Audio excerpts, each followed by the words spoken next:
I don't really know if I need his help. I think I got this. I can figure that out on my own. And, It's just wild. you know, to me, all information is good information. Yeah. You can't hear it from enough people, even if maybe it's something different than you do. Like, I had a very specific pass set that I kind of developed that worked for me, and it came from my background as a shot putter. And Jeff Howard was our DB coach, a great friend of the program. Yeah. When we were in the gym yesterday, he said one of Pumping his iron. jobs early with the Vikings was he was supposed to chart the opponent's offensive line's penalties. Okay. And then turn him into the league, right, for potential, like, hey, watch out for this guy, you know, when you play him. And he said that he was so fast on his set that every time that it was a pass block of Joe, he thought he had to be offsides. Like, there's no way he could have been that quick off the ball. Yeah, to be They a said they starter. turned it like the entire game Yeah, before we and played them. they're And like, no. shut up. You're right. You're right. He's just really good. That was pretty funny. Oh, that's solid. That is solid. Yeah, it's interesting. And as we bring this full circle, you think about this year and you think about year 3 for Jed. And I think it's a big year. it's a big No year. doubt. I think it's a big year for him. As you know, you think about where he was drafted, what he was drafted to be. Playing that position at this place is always going to be tough following you. But from the standpoint of what he was drafted to be, we saw a lot in that first season that led you to believe a lot of good. Last year, maybe not quite what everybody thought. Battled then injuries. Sure. And now heading into year 3 where it feels like potentially a leap it'd be nice if one happened here. It would be great. And let me ask you this. Imagine there's a big pie, okay, of what it takes to be great. Let's take the athletic ability out of it. Let's just talk about from a coaching standpoint. So you've got Bill Callahan, who's got, as Joel Batonio said, there's never been a question I've asked him that he did not have the answer to, which he thought was unbelievable. So you have the knowledge and the technique from Callahan, which is going to be a big part of this pie. With Scott Peters, you have somebody who understands the biomechanics and the physiology of what it takes to master the techniques to be the strongest you can be for your size and all of that. So that's got to be a piece of it, right? And it feels like by having you come in, that third piece, which is the process, like I don't understand how there could be an offensive line room in the world that would have a better preparation to do their job than if you combine all of the vast knowledge of Callahan, the success, the technique mastery, all of that, the biophysical or whatever you would call it of Scott Peters, and then your process. It feels like they would have every tool in the toolbox possible to become great. One other component to that is Joel. So you also have, like, he's there. Who's doing it. Right. At the highest, look, you just watch him do Right. that. So, I mean, it's really a unique situation. There's no doubt. I got a chance to talk with Andrew Berry before they hired Bill Callahan, Scotty Peters, and he was asking about offensive line coaches, and he asked me about Bill Callahan. I'm like, oh, man, this he's great. I haven't personally worked with him, but I know a lot of guys that have, that sing his praises. He does a lot of the same drills and has a lot of the same concepts that I came from, because we kind of had the same origin from George Warhop and the Eagles offensive line coach Juan Castillo, and like a lot of the vertical set stuff kind of came from that tree. As the people at home fall asleep as we're talking offensive line. No way. Technique Are trees. you kidding? Pay attention. No, but Take notes. But I couldn't sing his praises enough, and then he talked about Scotty Peters. And I was like, oh, I know Scotty, and I think that pairing is fantastic because I've always thought if I was a coach, how would I put together my staff? And I want to have guys that will disagree, that come from different backgrounds without being disagreeable. And Scotty Peters and Bill Callahan, as far as I know, didn't know each other before they became coaches. And a lot of times, usually the head O-line coach just hires his buddy because he knows he'll draw the cards the way he wants, and then that's it. And you're really not adding anything that's in your blind spot. But having Scotty Peters being in the private industry, in private practice, looking at the technique and basically building up offensive lineman techniques from ground zero up and changing the way that offensive line coaches have thought about things forever, I thought that was the perfect partnership to mesh him with Bill Callahan, because one thing that football has struggled with for eons is how do you become a head O-line coach or a head coach in the NFL? You start as an intern, and you basically learn from the people that are above you, and you do the things that they have told you to do, right? That's how you learn. You're not going out and it's not like a scientist or a professor that's doing their own research and coming back and say, here's what my findings are. In the football world, you just do what the coach that brought you up has told you to do. So the ability to change methods and technique is very slow over time. But when you bring in a guy like Scotty who's been away from it who's been in the private practice, private industry, who's basically doing that scientific research that doesn't really happen in the NFL level. And you bring him in here and you combine him with a guy like Bill Callahan, who's been around the game a long time, who's had a tremendous amount of success. But his blind spot might be, hey, this is what I've always done because it's worked really, really well. And all of a sudden Scotty can come in, and as long as they don't disagree, as long as they're not disagreeable with each other, they can disagree but still come up with the best method for all these guys, because in the end it's an individual method and technique that's going to be best for each player. Because it could be something as simple as, right, if you're zone blocking to the right and you want to get your hand on his outside shoulder, right? Your inside hand on his outside shoulder. But Peters might have an idea where you want your thumb, and they talk about that all the time. Well, he'll talk about the structure, the bone structure, which right, is really to actually important. have maximum control on there. So Callahan's always been thinking, yeah, you got to get your hand here to drive him, but it might be, how do I position that hand in that spot for the maximum control of the player and exactly, based on the structure of the human body. The human body. Right, and I was really lucky early on in my career. I worked with a guy named Tunch Ilkin, who he actually does the radio broadcast for the Pittsburgh Steelers. Two-time Pro Bowler from the Steelers, offensive tackle, played at like 230, right? So really undersized, but he trained his entire career with this like 15-time black belt judo karate guy and created this Tunch's punches technique by working with this guy who had no football background. His was all in martial arts. Yeah. And so Tunch took that and was able to utilize that and develop it into a technique for an offensive lineman that worked for an undersized offensive lineman. He called it Tunch's punches. So we did all these drills. We worked with him in the off season, and I used some of his stuff, but the thing that I used the most was the way he thought about the game was, how is my body rigged and what is the structure to be able to maximize my smaller size against a guy like he went against Reggie White. Like Reggie's 310 running a 4.6. Tunch is 230 playing tackle trying to stop the bull rush. How do I do this, right? So thinking outside the box, thinking about, all right, this is how I can stack these bones and make myself as strong as I possibly can to be able to handle these bigger people. And I think that's the huge benefit of having a guy like Scotty. Like you mentioned, Coach Callahan might say, hey, I want this outside hand on the outside pec when we're running outside zone. And Scotty may say, hey, I want to do that I want to turn your wrist a little bit so you feel the heel of your hand stack over your radius and your ulna and go through your shoulder joint. And then you can draw that line on the screen when you're reviewing film and say, hey, this is your maximal advantage. This is as strong as your body can possibly be because you're stacking bones, and that's when you're at your strongest. And this is the stuff that I think people don't realize that's in the minutia of it. But so to me, you have all of that, and then you add in your process, your preparation. This is how you should think about from the time the play is called, from the film that you've watched, all the things you're looking. I mean, you told us you knew what they were doing 90% of the time. You got to know what they're going to do before they know what they're going to do. Because let's be honest, as an offensive lineman, we're the worst athletes on the field. Other than maybe the umpires, like there is nobody who is slower than us. And those defensive linemen are just as big as us. But the reason they're playing D-line is because they could run a 4.8 and we couldn't.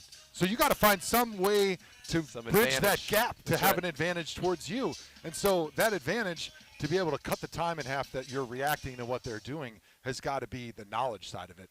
I know what they're going to do, and I'm thinking about it, so when they do it, I'm not reacting and thinking, oh, now they're spinning. Oh, how do I stop that? It's, here comes the spin, so when they do it, you're cutting your reaction time by a split second, but that's the difference between success and a sack in the NFL. That's why he's having nightmares about being asked to come back and play. Terrell Suggs is having nightmares about you being asked to come back and play. That's right. That was awesome. That was really good stuff. Love that expertise on all of it. As Joe mentioned off the top, we will have a full contact practice today. It'll be happening right in front of us. We'll explain that to you. Going to be a fun program in that regard, and we're off and running. Cleveland Browns Daily, 850 ESPN Cleveland.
And the Land on Demand is now free in the palm of your hands during the entire month of August. ESPN Cleveland and the Bath Authority giving fans free access to the Land on Demand for all the news you don't want to miss.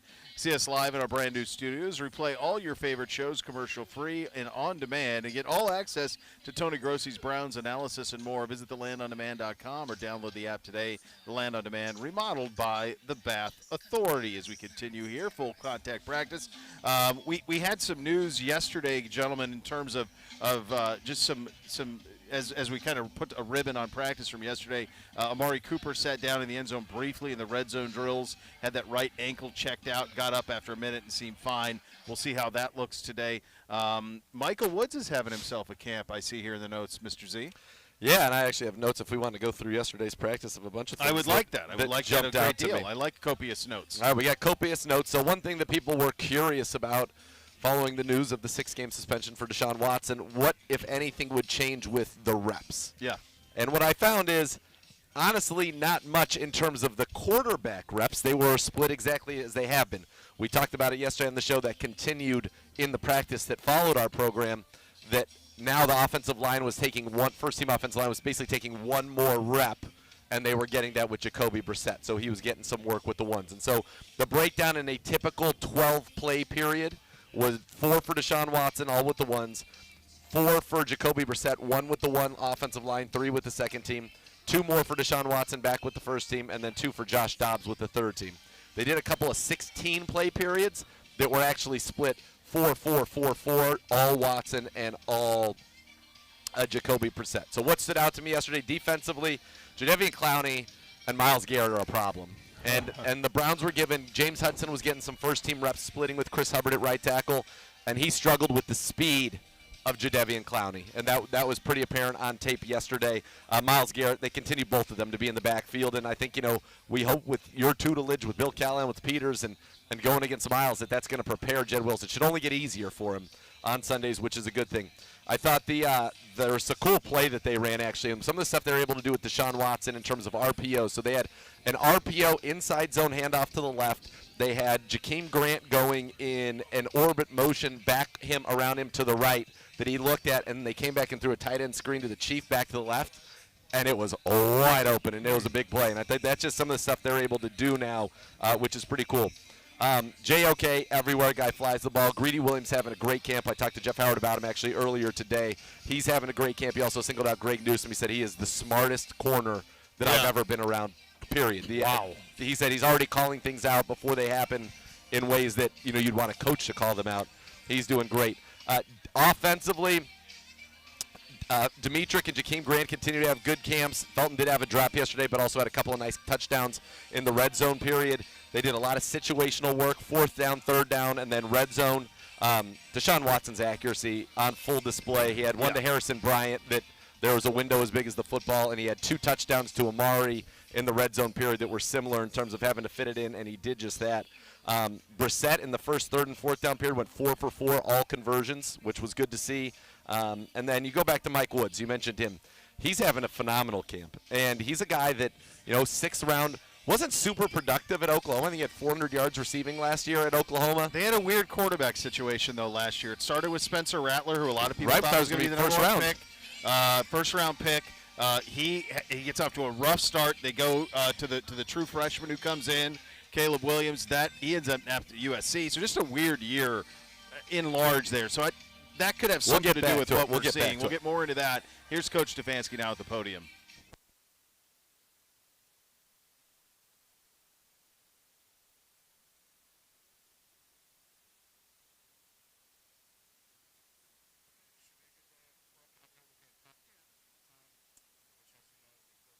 Next, integrating the contact, forward to a good practice and making sure the guys continue to practice safe. And I thought they've done a nice job of that so far, taking care of each other. So should be a good day of work. As it relates to Deshaun, I'm sure you guys will have questions. I really don't have much more to add than what we talked about yesterday. I'll just continue to be respectful of this process.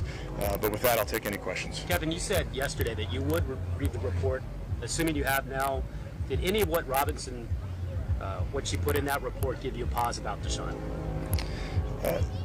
Jake, I did read the report. Like I told you, I would. I'll continue to be respectful of Judge Robinson and her ruling, and I think that's really where my focus is. Kevin, you guys have a lot of trust in Jacoby, as you've mentioned before.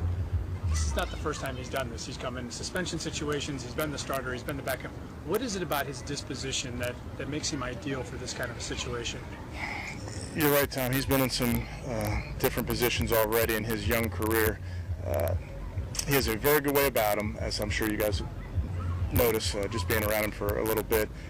Very, very intelligent, a very good leader, has the ability to make plays on the practice field, help in the meeting room, be accountable throughout the weight room, if you will. He does all the right things. Now that you have a day to process Robinson's ruling, do you have a better idea about how you're going to split up first-team snaps going forward with Deshaun and Jacoby? Yeah, I think we're still kind of, Jake, in that place where we'll wait for more information. We'll stick to the plan that we have, which, again, we'll deal with that day to day.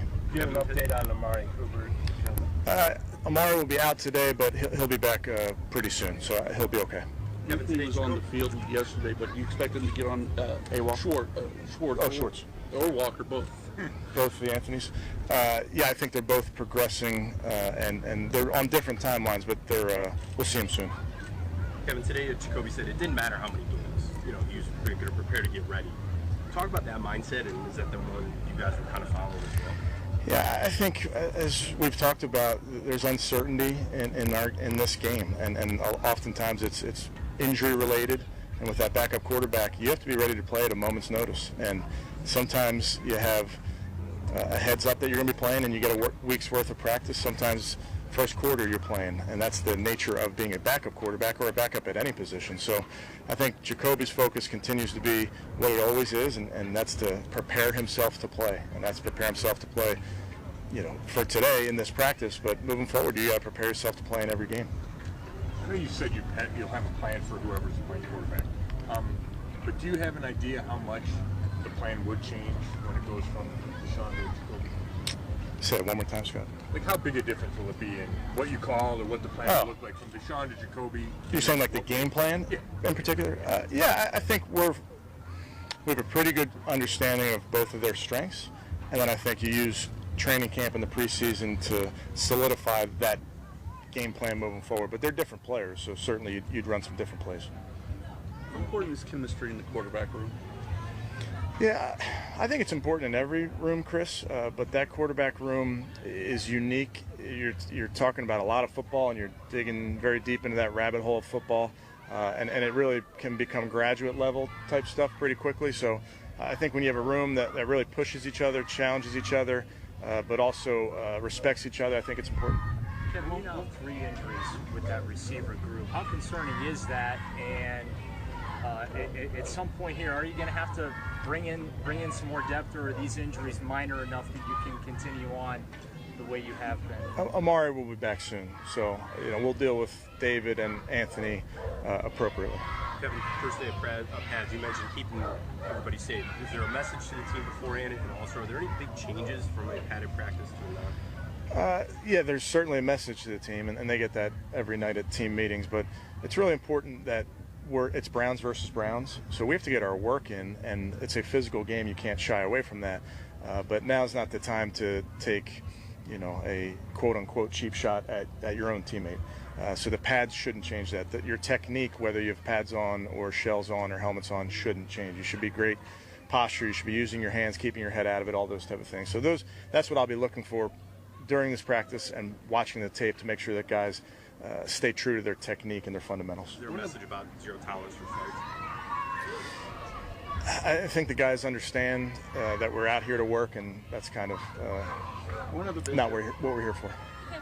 One of the big differences with Watson and Brissett is that Watson gives you more of a running quarterback option.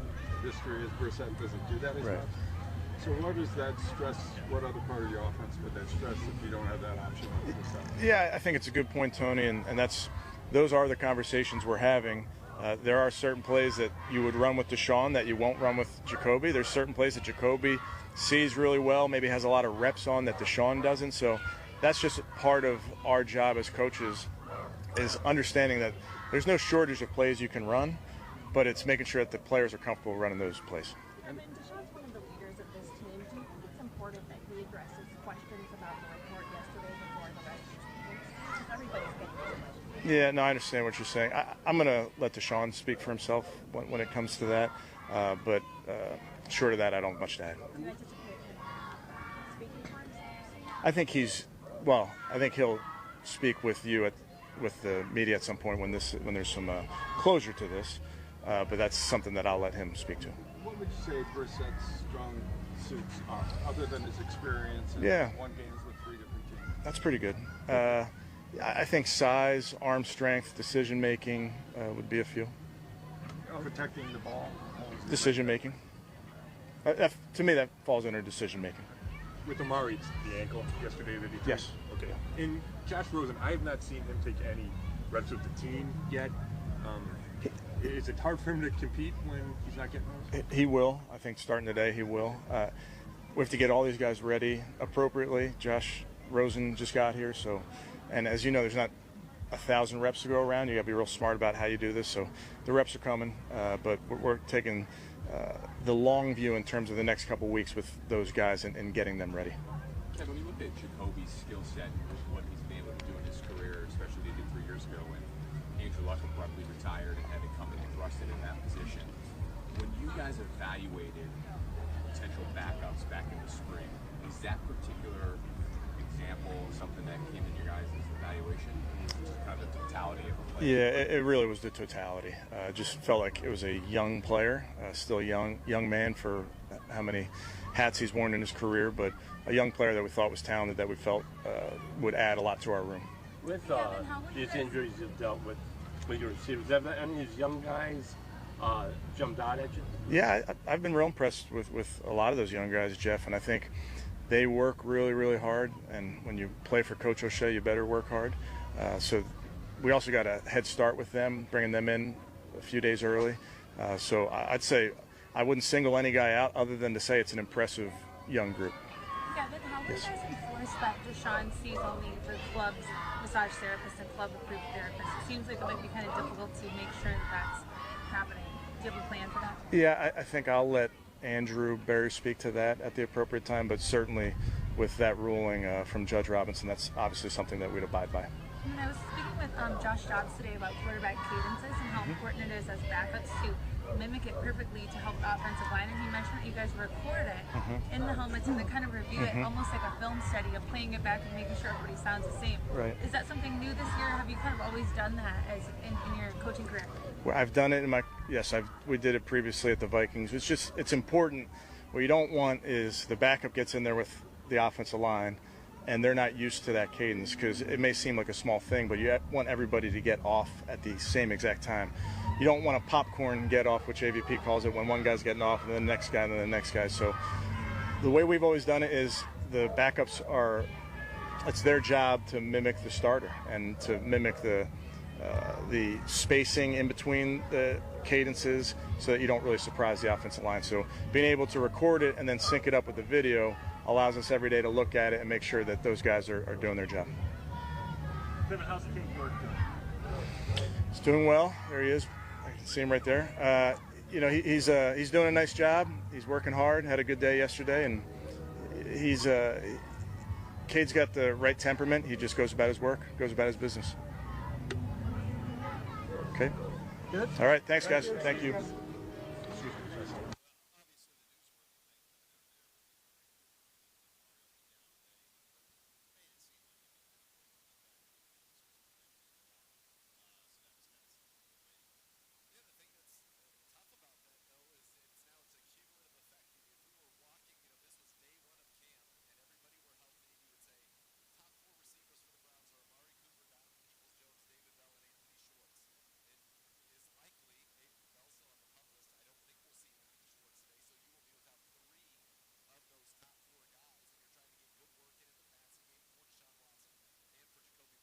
And now you won't have those guys. We mentioned Mike Woods, how he has stepped up. Demetric Felton has taken advantage of these opportunities.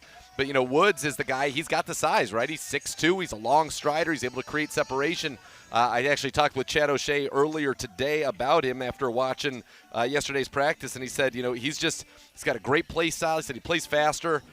than his timed speed. He's catching the ball very well, and frankly, he's making the most of his opportunities. And now with the pads coming on, that's something you want to see if that continues. And they're also very impressed with the fact that he's mastered the playbook and that nothing is too big for him, and that's a really important thing, obviously, especially, now he's probably going to be asked to play multiple positions today with the injuries. But, our first three receivers out could be DPJ, Woods, and Demetric Felton, or Jakeem Grant, which is not what you expected it to be. And again, you're down those guys. Javon Wims, who has some size, who started 7 games in the league with the Bears.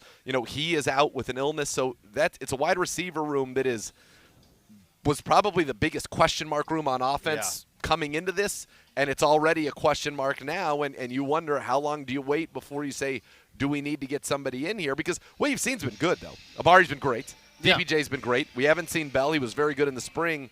We haven't really seen Schwartz in this period, but Woods is stepping up, Felton stepping up, Grant stepping up.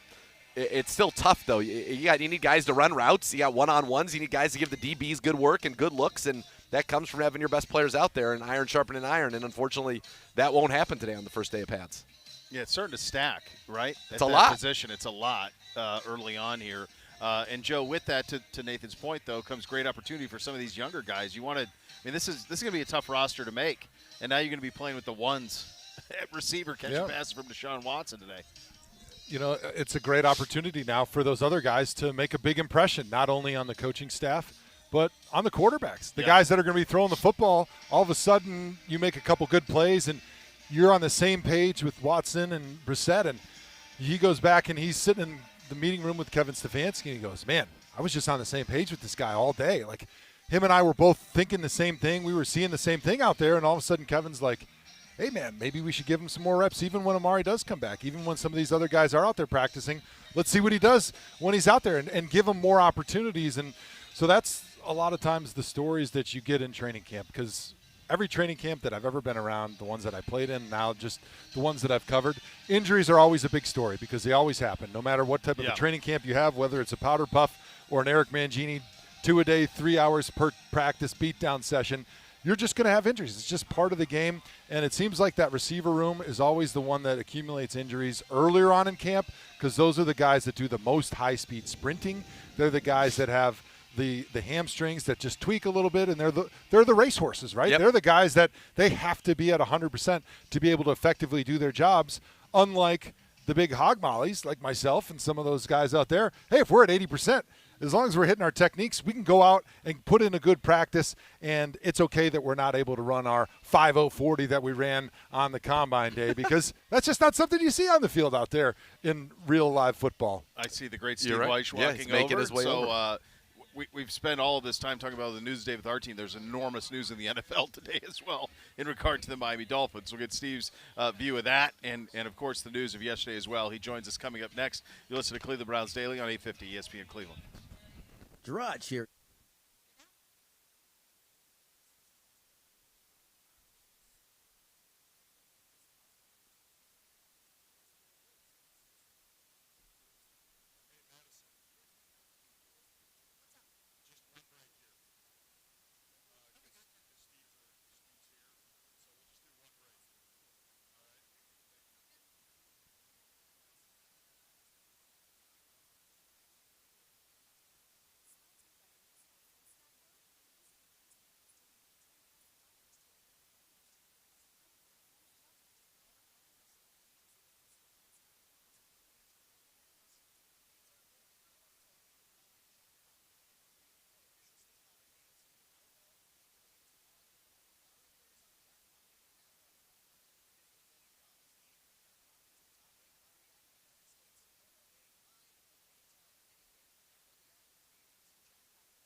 Elk and Elk Serious Lawyers for serious injuries. Call 1-800-ELK-OHIO for a free case review. Elk and Elk is a proud partner of your Cleveland Browns. Bo, Nathan, the Hoff, and one of our favorites, Steve Weiss, NFL Network. We really are loaded up. Think of a round table here. Gracious. Steve, quiet, couple of days in the league. Yeah. Quiet, couple of days. Yeah. How was your For morning? us. No news, at all. Only news is like Joe is down to about 180 now. How about, right? I mean, wish. just a hiding a chisel. lot under I mean, these, I'm trying to get there, Cleveland but the 5 a.m. outfits. hot yoga, I can't get with it. Oh, you're missing out. I'm telling you, all you have to do is take it once, and you'll be a believer. Then you're in. Changes lives. Steve, this the news of the day in the NFL. This thing out of Miami, pretty big, man. Yeah. I know you've been doing it all morning. We've been talking about everything that's going on around here. Just from your perspective, what the NFL did today to Stephen Ross and the Dolphins. Yeah, there's a lot of things to unpack here, but the first off, the league has been really hammered for not coming down on owners as it does on players, right? This is, look, was it last year the fine they gave to Daniel Snyder and said your wife can run the team? Mm-hmm. People are like, please, for all of the, alleged transgressions, that's nothing.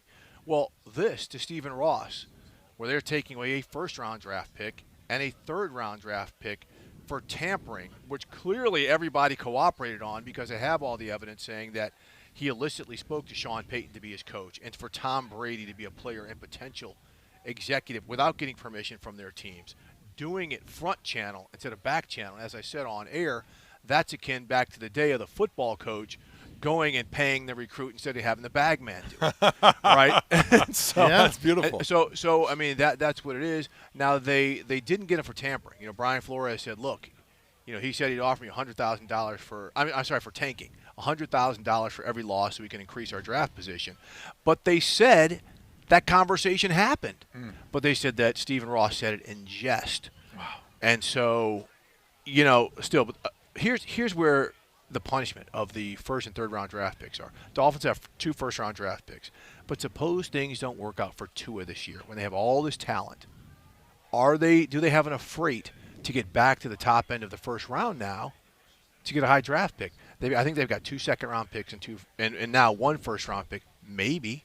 Mm-hmm. That's a maybe now. So instead of saying, hey, the salary cap space, we're going to re-sign someone else, we've got to go out in the free agent market and get one of these quarterbacks who might become available. So that's where it could be damaging. And who does that impact most? Does it impact Stephen Ross the most? No. That could affect the players, the coaches, and the team the most. And that's the unfair part about how this could all play out. Tua has a great year. They don't have to worry about that part so much. But, I mean, the fact that the league finally said we're going to crack down on an owner at least shows, cynical public that, okay, they do have some spine to police their own. In light of everything else that's going on, is this timing coincidental? Is it? Well, what do you think about that? It's coincidental in the part of, okay, let's get this out of the way before we get to these preseason games, which start Thursday up in Canton at the Pro Football Hall of Fame. Where you're headed shortly. Where I'll be headed shortly. Yeah. But there's always laundry that's going to be washed. Now, I think to the point of your question is to move the needle off of Cleveland to Miami. I don't think, they're going to say, oh, hey, Cleveland's getting banged up, and this Deshaun Watson thing's getting banged up. Let's go ahead and move it down to Miami so people will stop talking about the Browns, because people aren't. I mean, this is an issue that strikes at a lot of nerves other than football. Yep. So people are going to continue to talk about this no matter what. So I don't think it necessarily was a league saying, okay, boy, let's get the Browns off the news cycle. Let's take it down to Miami. I don't think, that's part of the play. But I meant it more from the standpoint of that was one of the big talking points, right, is that players were not getting punished like owners. Oh, here, watch, now we're going to go punish an owner. So here's a great point, though, okay? So in Sue Robinson's discipline of Deshaun Watson, the 6-game suspension, she said part of her factoring was he seemed to show no remorse throughout this process. In Stephen Ross's response, his statement to the punishment, the first thing he does is come out and talk stuff on Brian Flores, saying we were cleared of his defamatory remarks and this and that about tanking. No, they admitted that you said it. Right. But the fact that that's what you lead with, instead of saying I apologize to our fans for losing a draft pick, and possibly no remorse, no acceptance of responsibility. When again they clearly had people on the inside cooperating who confirmed that he had these conversations with Tom Brady, with Sean Payton, and that he offered Brian Flores $100,000 to lose ball games. It's a remarkable thing, guys, that Brady was trying to orchestrate too, right? Like the greatest player of all time, the retirement, a ruse to back channel Miami. It doesn't sound the back channel, but here's where there's a little bit of a wet blanket on that. They said these conversations started in 2019 with the Patriots. It's been going on with the Patriots. that long, He's been with the right? Patriots. So, look, we all know there's back channel conversations all the time.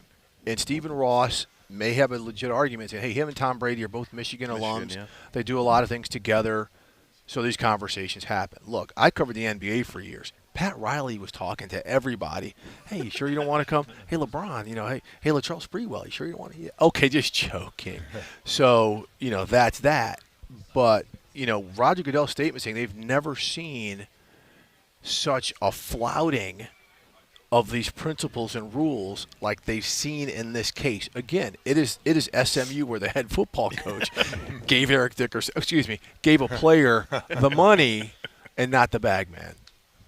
It's unbelievable. And you're right with the back. I mean, you go to the Combine in Indy, any place you walk into, that's all that's happening. That's all the it entire is. time for Yeah. 4 days. It's back channel conversations. It's A wild. lot of shadows. Joe, you never had any of those, did you? Never needed to. Oh, get out of here. I was here the whole time. No, I'm talking about Wisconsin. USC USC or nobody was floating anybody. Nobody wanted the offensive lineman from Wisconsin who was 245 pounds as a senior in high school. Their loss. Their loss. Steve, we obviously the other news of the week obviously is the suspension of Deshaun. Sure. We're now on a timetable now of will the league appeal. We kind of laid out. We spent a lot of time on this yesterday. We spent a lot of time on this for the past few months. How this is such a tricky play for the NFL here with precedent, with process of basically telling a federal judge, actually, we know better than you. And by the way, she did rule in their favor pretty strongly, in the NFL's favor. People might not like the length of the suspension, but in terms of what she found, she ruled in their favor. What do you think this goes from here? I've got no inside science on it, but I would expect the NFL to appeal. Okay. Just because for the longest they've been saying they've wanted him out for at least a season.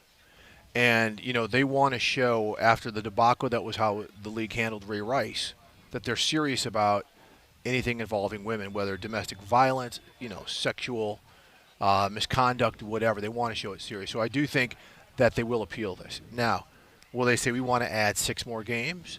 Do we want to add 1 and fine him $10 million? Remember, there was no financial penalty with Sue Robinson's initial discipline.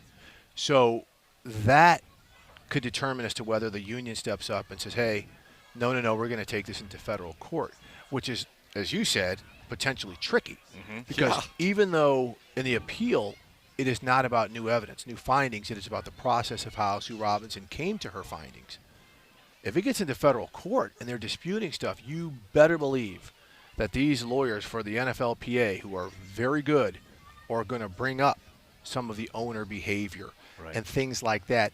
Even if it doesn't necessarily affect the decision, they can say it's relatable and blah, blah, blah. And there could be some potential shaming that nobody wants out there. So, again, I think just based on past situations, the league will appeal this. It just the additional discipline I think will show, is this something that could be settled after any potential additional discipline, or are we taking this to federal court? Which in case they'll put in an injunction for Deshaun said, okay, well I'm going to play until you rule on this, and maybe it doesn't end until midseason or the end of the season. Like I said, in 2017, Ezekiel Elliott went through this, played the first 8 games of the regular season before his 6-game suspension kicked in. So those are all factors that are in play. There's a handful of owners that perceivably have the most amount of influence over Roger Goodell, and the league matters. And a few of those owners are ones that have been marred in similar type allegations and issues. And so how much do you think Roger Goodell right now is putting weight into what they're telling him about, hey, maybe we should just let this go away. We've set up this process so that we have some space between this decision and what we have put out there to the public, what we'd want, which would be a 1 or more year suspension. But because this impartial judge made this decision, we can just stand behind that and then move on, because we don't want any of our dirty laundry being aired in the public any more than it already has. That's if it goes to a lawsuit in the courts. That's such a great point, because like you said, there are some owners with influence whose names have been mentioned with, certain things. So I don't know if they even need to say anything to Roger Goodell, or make a phone call. This could be something where, hey, let's just protect the league here. I'm not the judge, jury, and executioner anymore, that being Roger Goodell. We did have a neutrally designed arbiter make this decision. That is her call. We're going to respect it, because the NFLPA already came out and said they're going to respect it. So is that the process that was collectively bargained? The NFL still has, that appeal hammer where Roger Goodell could be the appellate officer. I think if they do appeal, he'll have a designee do that. Again, I think he'll stay out of something like this. But it's hard to tell. But just based on precedent, I think the NFL, they're not afraid of a court battle. That's Thursday, 9 a.m., right? Yes. Tomorrow, 9 a.m. on that. Wow. 2 days, 2 days. Which will be, again, yeah, right. 2 days. Jeez, I just want the two week more. done. Yeah, you're like, It's just get us pitiful. there. Hey, my calendar's when the games start. I know in 2 days I'll be at the Hall of Fame game. Right, and that's the thing. That morning is the morning of the Hall of Fame game, the official kickoff to the season, and so it's a wild thing. I think tricky is a very good word for it. Is a very difficult to negotiate situation, and I think everybody just wants it, whatever it is, to be over. I'm just curious, going back to the original, and I don't know if you remember this, or maybe you from talking to JC. Why did both sides agree to the appeal part after? If you're going to get an independent arbitrator and everybody's going to agree on it, why would anybody want to have the right to appeal that if it was the same on both sides? Well, I mean, I think, again, it's just like in our court system.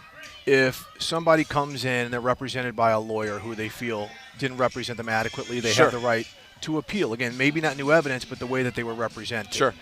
Or if they find that the way information was distributed or gathered or something like that, they have the right to appeal it because they neglected certain things. So you always want to have that appellate hammer, and so, or that appellate option, I should say. So I think, because look, this could work the other way. For sure. Suppose the league came out, or she came out and said, we're taking it a full season. Well, you don't think the players' union is going to say, no, that's too much, we're going to appeal and see if we can get this brought down to at least half that. So, again, it's just that the door is swinging a certain way as opposed to the other. I think if the NFL does decide to appeal, though, that sets up a battle for the next CBA with the NFL Players Association saying, we're okay with an appeals process, but the idea of appealing to the person that works for the league that is essentially saying, should be a greater suspension or a greater fine or whatever it is not an appeal process that is fair and unbiased like we want. However, it did come out of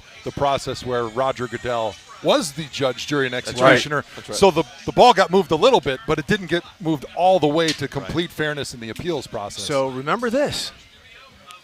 If it's a designee or whomever, they can lessen the punishment. We've seen, even when players, say, get suspended for 4 games, we've seen, an appellate person come in and say, I think Derek Brooks is one of the appeal officers for the league, and lessen the suspension. I don't think that would be the case here, especially since Roger Goodell could be that guy, and they've been claiming they want it for a year, and I don't think his designee is going to be someone they're going to say, hey, let's give it to somebody who may cut the discipline.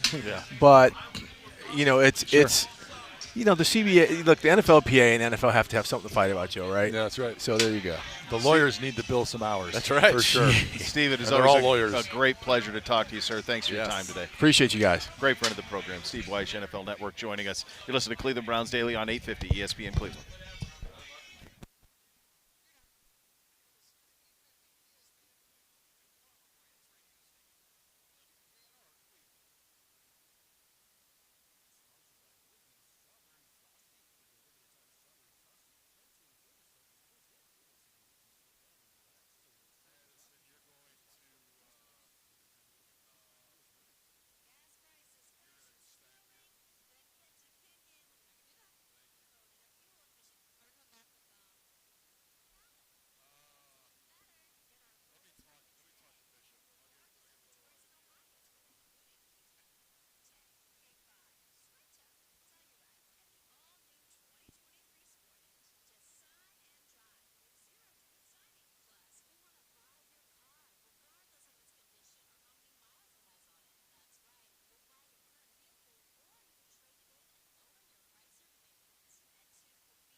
right, second hour here on a Tuesday edition of the program.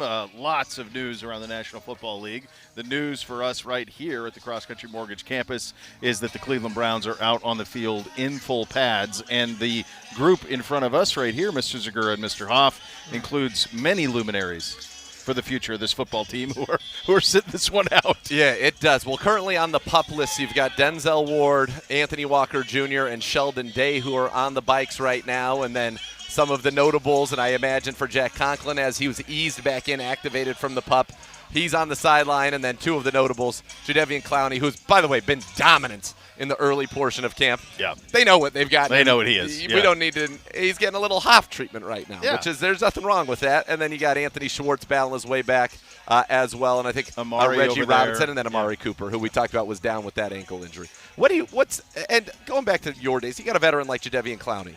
You want him ready for the regular season, period. He's had a great showing so far. Do you want to work with the veterans? Is that something that you think is a smart idea, just to make sure that the guys that you know are the guys, you know who they are, that they're ready for the games, not necessarily for training camp? You mean from a coaching standpoint? Yeah, and just from a wear and tear, from a utilization standpoint. Well, I think that's one of the benefits of having the same coaching staff year in and year out and having a lot of the same faces, is because you build that trust, that player-coach relationship that becomes a bond where you can talk to a guy and you trust if he's telling you, like, hey, my body doesn't feel right today, I think I need to take this one off and maybe come out tomorrow, where maybe it was reversed on the plan. Like, whatever it is, like working with those players, knowing that you can trust what they're telling you, and it's not just BS where they're just trying to, shirk their responsibilities because they don't want to practice because it's too hot or whatever. So I think building that relationship is key, and that's one of the big benefits I see of Kevin Stefanski as a coach, is he's done a really good job forging those bonds with all the players on the team and the guys that are here from year to year, to be able to have that trust, to be able to have them come to him and say, hey, you know what? I think today I just need to take a day off. I don't feel right. I don't want to hurt myself. I don't want to put the team in jeopardy. I know my plan. And from a coaching standpoint, he knows. This guy knows what it takes to get himself ready to be at his best when the first game of the season comes. And now, granted, you still want to have those guys out there, even if they know how to get themselves ready, because their presence helps get the guys around them ready and starts building that camaraderie and that coordination that you have to have amongst units. So there is a benefit even outside of just getting yourself ready when you're out there, because you're helping the guys around you as well. Yeah, no doubt. I would imagine, I'm guessing this was a pre-planned, already day off for them, that they just kind of have their way they're going to go about it. Oh, Monfrere. How are you? Good to see you. Oh, that's right. Mo Pedman's cousin in attendance. Love it. Love to see it. Love to see it. How we got to get this as if You're not. You're only on camera though, so no big deal. You're safe, pal. You're safe. You're safe. Nothing to see here, pal. The great Ken Nothing Carmen to see. visiting, blessing us with his presence. But you're right about Clowney. Even going back to earlier on in his career, he's had a knee injury with some wear and tear issues, and so for a guy like that, it was a lot like me in my career. We knew that you only have so much cartilage in your knee, and that cartilage only lasts so long before it gets very angry during a season. And if the swelling becomes so great that even draining it and putting medicine in there can't reduce it, then you can't play and you have to sit, right? So you have to gauge like how much is in that tank, referring to the knee during the season, that we want to push as much as we can now, but we want to make sure we got everything left in the tank so that the tank runs dry after the very last game of the season, not somewhere in the middle. In your career here, there were times where coaches were giving you the days off and stuff like that, and I felt like there was a lot of criticism about it. Then you go out and play a great season. It's like, did you ever, as a player, do you even think about that or hear that or get mad at that? Or were there times where they said, you're off today, you don't have practice today, and you're like, no, I want to practice? How does that go, and how do you kind of like think through it? Jadeveon, I don't think is bothered by it at all, though he's probably annoyed that he's doing all of these things outdoors. They don't in the make heat it right a walk in the park for the guys that aren't practicing. Like, they're over here riding the air bike, which is among the most miserable things you can possibly do. And it's not in an air-conditioned tent, unlike where we're sitting here in the sauna. They're out there in the blazing hot sun. They're doing the air bike. They're doing the rower. They're doing like the you skier. did earlier today. Like, it's very painful what they're doing. So it's not like they're getting off easy. But to your point, the people that gave me the most crap were my line mates, right? And so even though the Tony Grozies and some of the guys in the local media, there was definitely some jealousy because I got to golf more than him during training camp, and so it bothered him. And him and some other people tried to frame it as if I was getting days off because I was tired. No, it was because I had a really bad left knee, and I had knee surgery after every season to clean it up, and I still do. I mean, it's the reason I retired. And so we had this plan from the beginning of OTAs where I would work with the doctors and the trainers to try to, like I just mentioned with Jadevian, is we knew that this knee only had so much beatings that it could take during the season before it just had to get shut down, because it would swell up so much that even after draining, 100 cc's of fluid, you still couldn't bend it, So you had to figure out, all right, where do we want to use these? Yeah, when it matters. 1,000 reps, right? Do we want to use them in training camp? Sure, you could use 800 reps in training camp, and then you get to the second game of the season, and then you're done the rest of the season, right? So about, I want to say year 8 or 9, when the knee started getting worse and worse, was when we kind of came up with that game plan. Like, all right, here, and I worked with them. I said, hey, these are the number of practices that I think I need to be able to get myself ready. Granted, I would much rather be out there practicing, having laughs and playing slap ass with my buddies out there, Joel Batonio, JC Tretter, and Alex Max, rather than over here doing the air bike. But it was just not the reality of your situation when your body is getting banged up later in your career, and you try to be smart about it, because it's much better to waste your snaps during the games on Sundays than it is to waste them during training camp when they're meaningless. We're talking about practice. We are talking about practice. And the reason that it's because it's different, I think, for a guy in their first or second year. Of course. Than it is. Well, obviously they need for a those Huff. reps too. Of course. Like, there is a trust that has been built. They know who you are as a person. Yeah. They know that you are going to show up on Sunday and That's dominate, and you don't need all of this to do it. And so the notion, and it's such a tired thing that I see all the time of that. It's something that it's like such a crutch that people go to talk about. Oh, he's on this, he's on this. You don't think number 90 over there knows what it takes? It's one thing if you get to Sunday and he doesn't know how to play. Right. He's not going to forget how to play football. Yeah. He knows what it takes to be ready for Sundays. Yeah, and for me, it's interesting. I'm a big swimmer now, and that's actually where not that I learned to swim, but I learned to swim as exercise, because I knew how to swim to survive, but swim for exercise, because my knee was so bad my last 2 years, really, that you need that I couldn't even do the bike to get myself ready. Really? So I had to get in the pool and swim laps. That was the only exercise I could get to build my cardiovascular, because it's literally no impact and there's really no bend in your knee, in order to get my cardiovascular shape up to be able to play in an NFL game. So I was actually doing the swimming to try to get in shape for a football season, because my knee was so bad I couldn't even do the ski erg or the bike. I couldn't even stand around at practice because of the impact on that cartilage. By the way, in the summer workout, a lot of the cardio at the end is, go swim 30 laps. And which I was a swimmer. I was a competitive swimmer for a long time, but now as a man in my 40s, like, going in there and just trying to go 30 straight laps it's a great workout. It's a good workout. It's you versus drowning. Mike Patton always used to say, it's you versus your great sheet. But one thing I love about swimming, you versus drowning. There's no option to fail. It's you versus the bottom of the pool. Right. Joe, what is this is our first day. The team's out here getting loose, getting ready to go, going through some positional stuff. First day in pads.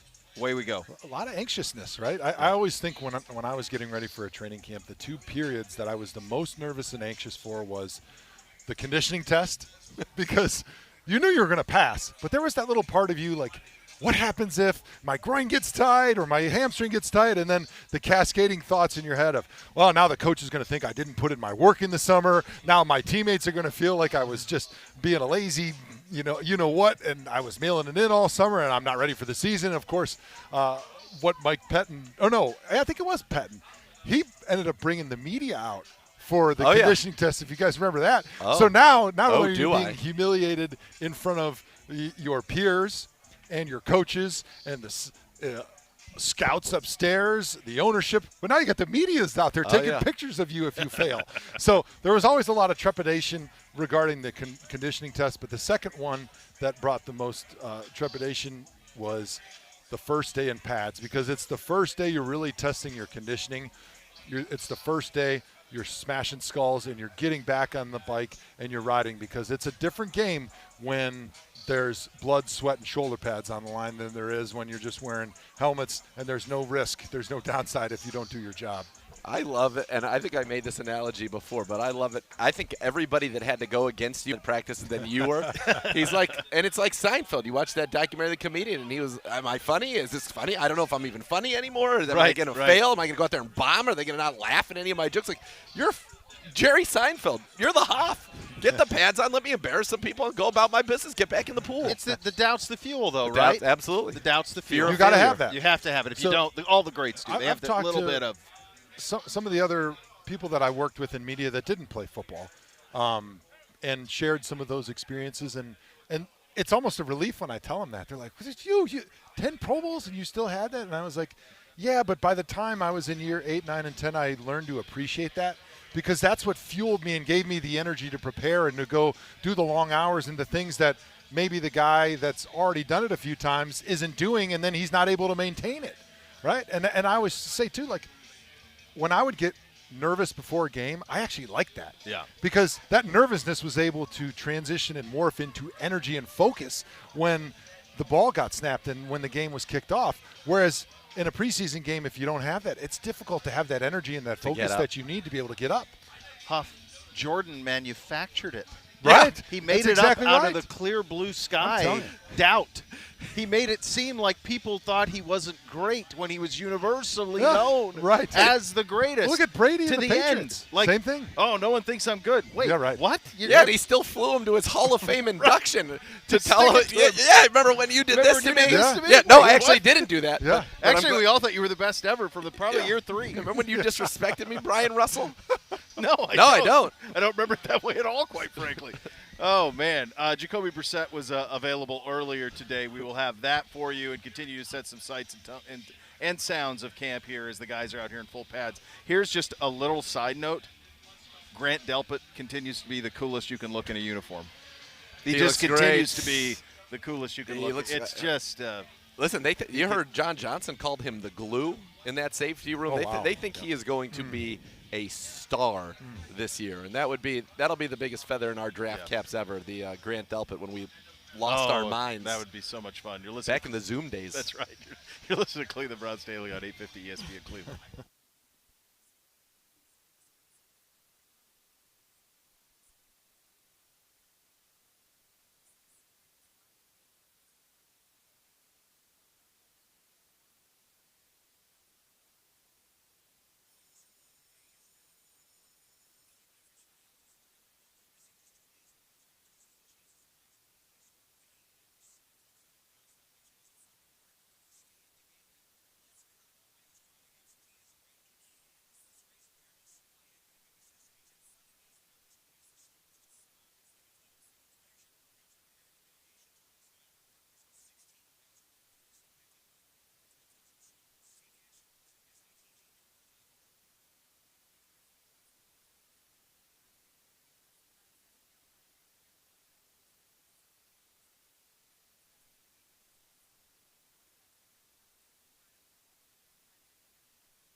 Let the Bath Authority make it a reality for you at a fraction of the cost of the competitors. The Bath Authority is our area's premier bath and shower remodeler, expert factory-trained installers.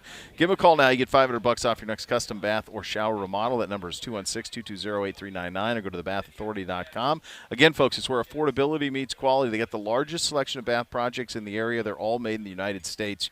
Simply put, superior products with expert installers at the Bath Authority. And, gentlemen, we have 11 on 11 here. We out do. at the CCMC. Yeah, it'll be interesting to see how this is played out right now, but we've got 11 on 11 with Jadeveon Clowney out. Alex Wright, our third-round pick, is in that starting lineup opposite Myles Garrett at the defensive end position. We know that there's no Denzel Ward. A.J. Green is out there with M.J. Emerson at one corner, Greg Newsome at the other side.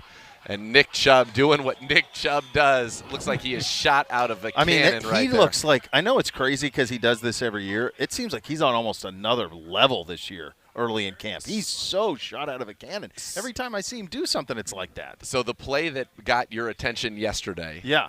I mean, that took I my was breath watching away. the tape. And it almost looked like, because, you know, the cameras they use to shoot the All-22 are not necessarily, it's not like high def. So sometimes they kind of look like they skip or blur out. And he was blurring out over the line because it felt like he was moving so fast. So we see a little misdirection and then a little dump down to Kareem Hunt, who, again, so valuable, almost 100 total yards a game and a touchdown in those first 6 last year. And the Browns really felt, you know, his absence. And now he's healthy and he's back. And we were talking about injuries earlier on the offense. No tight ends have missed any time. No running backs have missed any time. No offensive linemen other than Jack Conklin, who's ahead of schedule off of the pup, have missed time. And the quarterbacks, it's really been only in that receiver room. And we talked about how it's a real opportunity. You know, it's a dual-edged sword when you get these opportunities, right? You can prove that you can cut the mustard and get more opportunities, or you can also prove that you can't, and they're going to have to find somebody else to come in here and see if they can. Yeah, Romeo Crennel would always talk to us about the importance of practice and training camp. And for the veterans, you got to prove that you can still do it. For the rookies, you got to prove that you can do it for the first time. But it does cut the other way when you think about it like that. Hey, this is your opportunity, and we are putting all of our evaluation eggs in this basket because this is the first time and maybe the last time we see you in this role if you don't make the most of it. Yeah, now Greedy Williams so far right now, he's in his pads, he's out there, but he's not with that first-team defense, as I imagine. You know, still coming back from that shoulder injury, was able to play very well for the Browns last year. No harness this year, which they're very excited about. And as we see, Deshaun play action. They've got A.J. Green and M.J. Emerson. M.J. Emerson's 23. Yeah, he looks tall and Yes, long and lean. Little dump down to Jakeem Grant, and that's what he does in space. He's just so electric. He disappears, doesn't he? So you lose him in the mix. Here's something that I was doing my research, getting ready in the notes off, that blew my mind today. And maybe you had this, and I will applaud that immediately. So Jakeem Grant, obviously we know what he is as a returner. He holds multiple franchises return records, 6 return touchdowns in his career, was a Pro Bowler, All-Pro, all of that. 505 yards, 3 touchdowns as a receiver the last 2 seasons alone. Going back to his college, he's the all-time leading receiver in Texas Tech history. Wow. Boy, I wouldn't have had that with Crabtree and all the passing they'd had all those years. So he played with Crabtree Mahomes. Pat threw for 701 games. So that helps. I mean, it's over 3,000. It's like 3,000. Yeah. So he was 500 yards. Yeah, but I thought immediately it had been Crabtree. It would have been the first thing I would have guessed, and then I probably thought there'd be other people that I hadn't heard of. Yeah. Jakeem Grant is the all-time leading receiver in Texas Tech history. I would not have had that. No. But he was there at a great time. And I'll tell you, on that play right there, you see what he can do. His stature is such that it's almost like he gets lost. It's like he's he's small, and his ability to change directions and accelerate immediately is very interesting. And I think it's what makes him exceptional as a return guy, his ability to stop and then start on a dime and accelerate quickly and make those big returns. He holds the longest return in both Chicago Bears and Miami Dolphins franchise history. Yeah.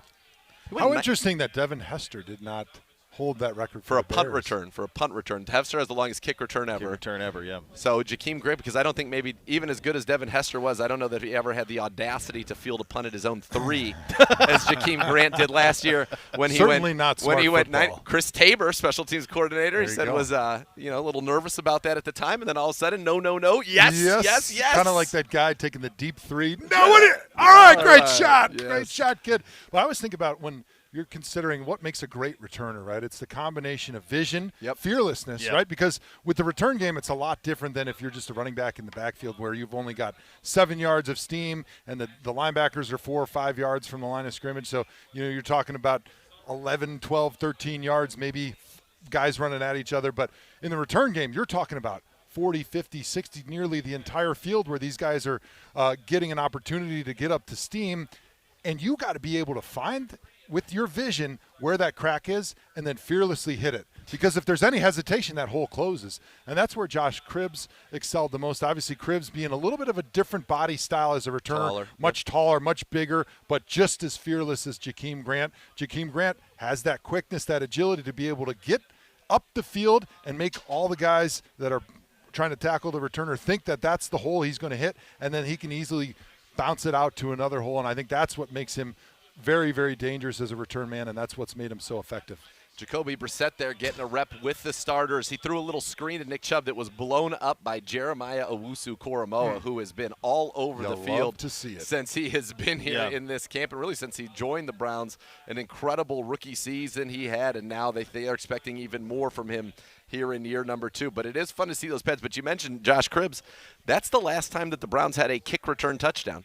Yeah. You remember the game? Yeah, Kansas City, had 2009. He had 2 of them in that game. How remarkable The that last was. time we had a punt return touchdown was Travis Benjamin, week The 2 against Rabbit. Tennessee. I remember that one as well. 2015. That was a Johnny Manziel game, right? It was Johnny a John football. That was Johan. That was Josh McCown, I believe, it got knocked out in the opener against the Jets the by helicopter Demario game. Davis. That's right. And then John football started that game, and they ended up getting the win in that one. And Deshaun just, he's Travis he just Benjamin's throws fun. it into It's tight just windows. so It's just easy. Simple. It just darts. He just darts it in there. I tell you, the other thing, I saw Preef earlier today. Yep.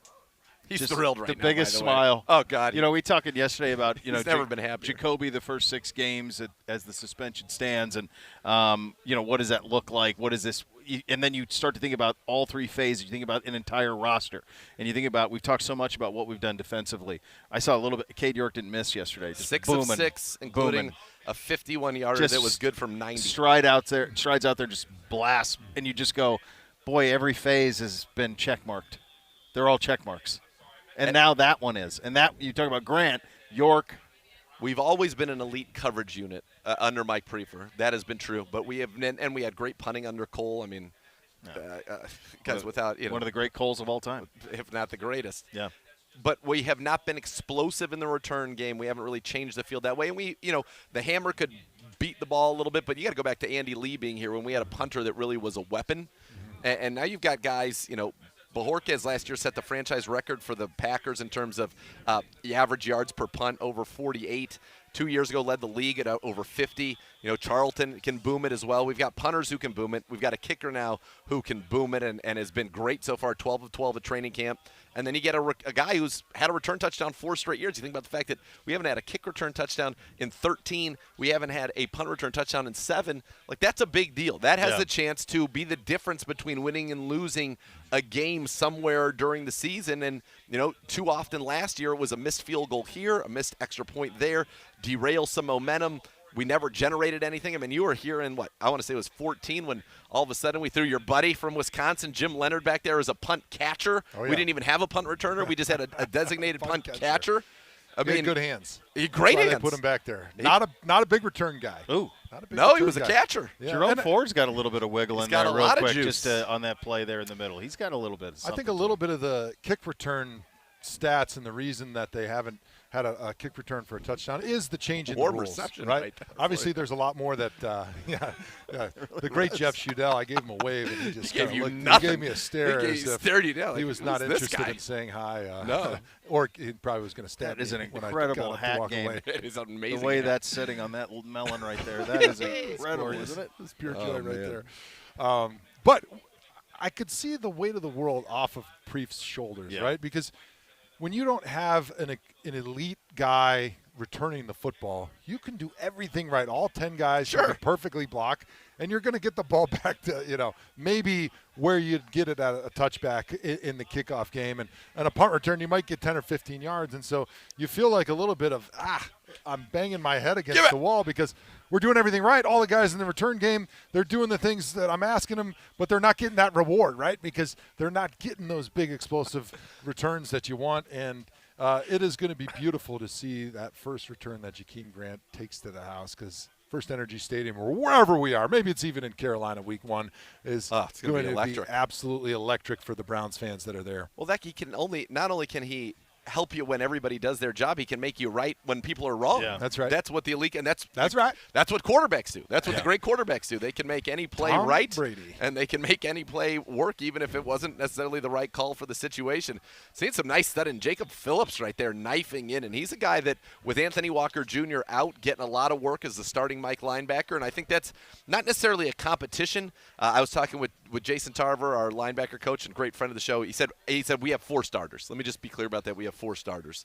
Awok, JOK, Jacob Phillips, and Taki when he's in those roles, obviously is the Sam linebacker. But that's a room that's got some athleticism. All 4 of your top guys are back again, and with Phillips healthy, you have a chance, I think, to be really long with him and Owusu Cormo out there at the same time. And Tak's getting to play some Mike linebacker right now with Walker out, and he's having a blast, having an absolute time of his life calling some of the stuff on the defense. Yeah, Phillips, you take notice just the way he looks. It's he's been injured so much, but when he plays, the impact is absolutely noticeable. This has been fun. It has been fun. It doesn't matter how small the window is, by the way. Deshaun Watson gets it in there right there, threading the needle to DPJ on that one for a completion about 15 yards over the middle of the field.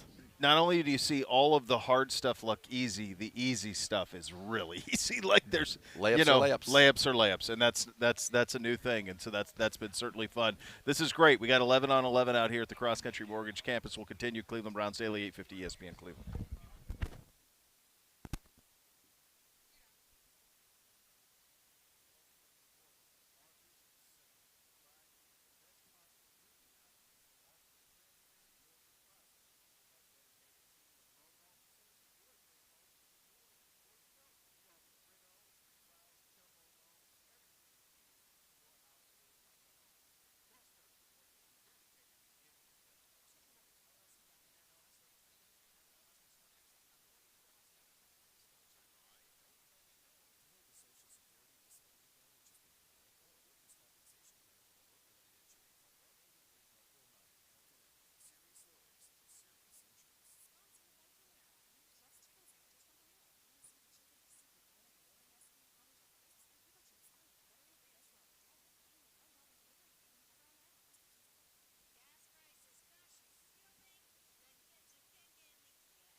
Rumpke Waste Recycling, family owned and operated. Whether you join them as a customer or as an employee, you'll become part of the family. Visit rumpke.com to learn more. Hoff, I wanted to, the first day in pads, and now you're in it. You got 11 on 11. We've been waiting for this type of thing for a long time.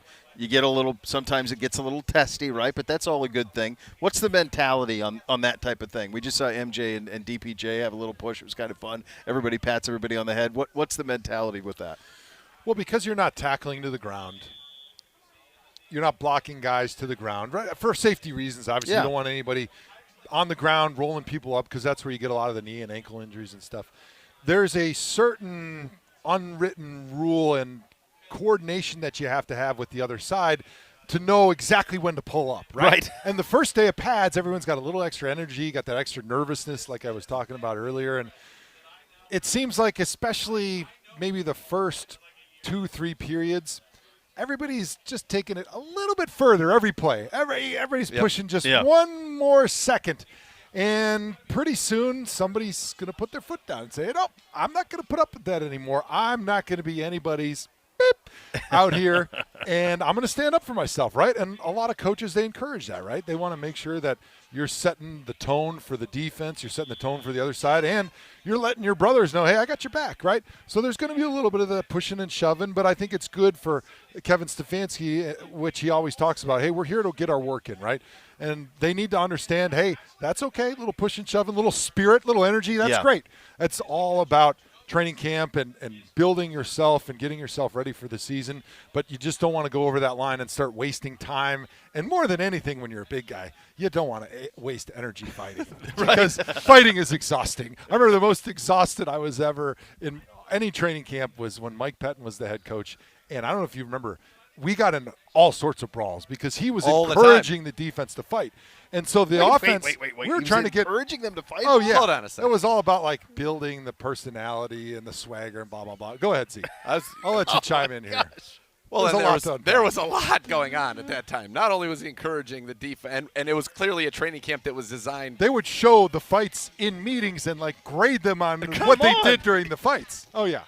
They also, I felt like, and maybe I could be wrong about it, I don't want to speak out of turn, but it felt like as an observer, I'll say, that it felt like the defense had a pretty good idea of what the offense was doing more often than not. There was a lot of script readers is what we would call it, and it drove Kyle Shanahan absolute batty. And Kyle would get pissed just like us on offense because typically on offense, like we're all about our work. We're all about like efficiency and dotting our I's and crossing our T's.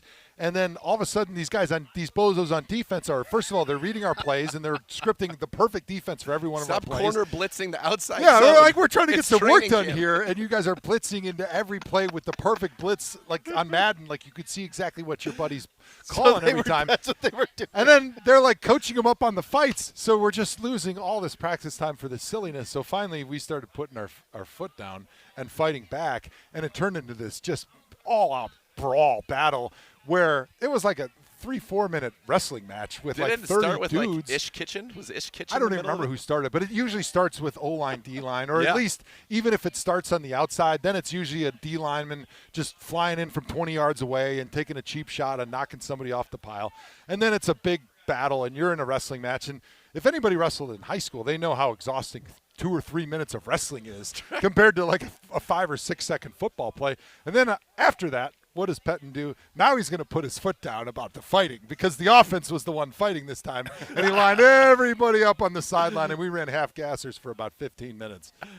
Good times. Did you land any, Hoff? Did you land any haymakers, or is it more of a wrestling? Yeah, it's more of a wrestling match. I was smart enough and always kept a cool head to understand that punching with the helmet on is counterproductive. You're not getting anything done, so my move of choice was usually the choke. I was well known for the choke. The rear naked choke was big. It's very effective. Or you could go with the solar plex punch or the jab, right? You could get in there, or the kidneys. Those were sort of your best, most vulnerable areas on your opponent. The rear naked choke. Yeah, you don't want to get caught up in Hoff's pythons. Remember like Titus that, Brown? Yeah. He actually, we got in a battle. This was during the season, indoor. Actually, we got in a fight. And he was on the bottom, of course, like usual. I won, and I had choked him out to the point where he said he couldn't breathe and he couldn't talk because it was tapped out. I don't know if he tapped out, but the coaches started pulling us off, and I started walking back to the huddle, and I'm like 30 yards from him, and he's like trying to talk to him because his windpipe was kind of crushed. And finally he got to the point where like Romeo was like, I don't really care. And so he turns and he just starts sprinting at me as I'm walking back to the huddle and just T-bones me from behind. And of course what happens? The fight started again. And away I we turned go. around, I started choking him out again. And then we all got kicked out of practice. And then the next day, all's good. And It's then all the next good. day You know what? we Everett, we need this to amazing. be recorded for posterity because I feel like this is a part of your career that like has maybe not even been brought That's to light right. before. Half with the rear naked Yeah, chokes in practice. nobody's in there when we're practicing Right. during the season. That's Nobody's there gold. to watch. But yeah, that's you know, amazing. as an old guy, as one of the leaders, you kind of have to be the disciplinarian, and you're the one everybody looks to see is, hey, did we go out of line? Did we go too far? So you got to keep peace at times, but at sometimes, you know, you got to elicit punishment with the rear naked choke. That's what they said. That's right. Fantastic. Ned Stark. Sometimes you got to hand out the punishment. Sometimes you got to, if you're going to be the one to wield it, sometimes you got to do it. that's right. Absolutely. Got the Wield the sword. Still so much more to come. You listen to Cleveland Browns Daily on 850 ESPN Cleveland.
Training camp certainly underway here. The Cleveland Browns 50-50 raffle is now open. Go to the Browns mobile app or browns5050.com to purchase your tickets. The raffle ends Sunday, August 21st. Don't miss your chance to win big while supporting the Stay in the Game Network shoes and clothes for kids. Gentlemen, Hoff, your impressions here, what we've seen in our first bit of full contact here.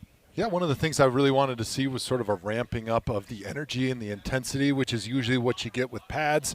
And that's exactly what we've seen. We've seen a lot of energy, spirit. We've seen accuracy from Deshaun Watson, a lot of completed passes, some explosive runs from Nick Chubb. So exactly what you were hoping to see today. I think Kevin Stefanski is going to be very happy about the amount of work and the quality of the work that these guys are getting out here today. I would agree, and I think we've seen some nice plays from the defense as well. MJ Emerson, who had great coverage on Donovan Peoples-Jones on that one that led to a near fracas, although cooler heads prevailed, which was also good to see. I was looking forward to. What I look forward to the most is one-on-ones. I love a good one-on-one. I don't think we've seen them yet. I was looking to see maybe sometimes when special teams happens, they'll get a little O-line, D-line, but it looks like they're all in their own position groups right now. So no one-on-ones as of yet, but that's always something that I really look forward to. I love that. I think that's probably the fans' favorite time because that's really when you can actually tell who's having a good camp. When you're watching one-on-ones, you know who's won and who's lost. When you're watching the team drills, sometimes it's a little difficult to know. Was that guy just put in a bad position because his buddy screwed him and he was just trying to help and make the best of a bad situation, or was he actually getting beat in that play? So it's really where the wheat is separated from the chaff. Gosh, what a great goodbye. The farmer in you knows all about my goodness. wheat and chaff. Of course, the I separation. do. And listen, what's happening with the wheat is that we're putting the pesticides right as we're harvesting, and it's causing some problems. That was a great conversation we had yesterday. It's true. You roll your eyes. It's true. I learned that from him. That was right out of his. Remember, I told you about the chickpeas. That's right. Yeah, chickpeas. Remember too. that? Yeah. The next level's next. Cleveland Browns. Brown spotted. 850 ESPN Cleveland.